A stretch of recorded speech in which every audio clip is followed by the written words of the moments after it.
এই নির্বাচনটি অত্যন্ত গুরুত্বপূর্ণ জাতির কাছে। এই জন্য বিগত অনেকগুলো নির্বাচনে এদেশের মানুষ ভোট দিতে পারে নাই, তাদের ভোটাধিকার প্রয়োগ করতে পারে নাই। কখনো দিনে ভোট লুট হয়েছে, কখনো দিনের ভোট রাতে হয়ে গেছে। এই জন্য একটা ফ্যাসিস্ট সরকার কায়েম ছিল বাংলাদেশে।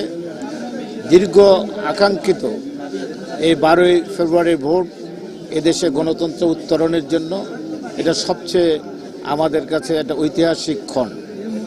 দীর্ঘ আন্দোলন সংগ্রামের মধ্য দিয়ে বহু মানুষের রক্তের বিনিময়ে আজকে অনেক মানুষের জেল জুলুম অত্যাচার সব নির্যাতন এসব কিছুকে পেরিয়ে আমরা একটি নির্বাচনের ট্রেনে উঠেছি। আজকে নির্বাচনে আমি মনোনয়ন দাখিল করেছি, আজকে শেষ দিন।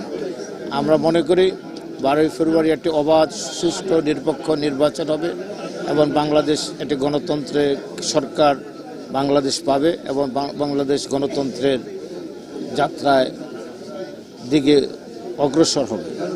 দেশের অর্থনীতি, সামাজিক ন্যায় বিচার সব কিছু মিলে নির্বাচন একটি অপরিহার্য।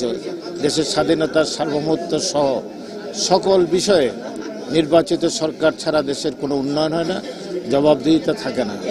নির্বাচিত সরকার এবং নির্বাচনের মধ্যে সরকার এবং বিরোধী দল গঠিত হয়, দেশে একটি সুষ্ঠু ন্যায় বিচার ভিত্তিক সমাজ দেশে প্রতিষ্ঠিত হয়।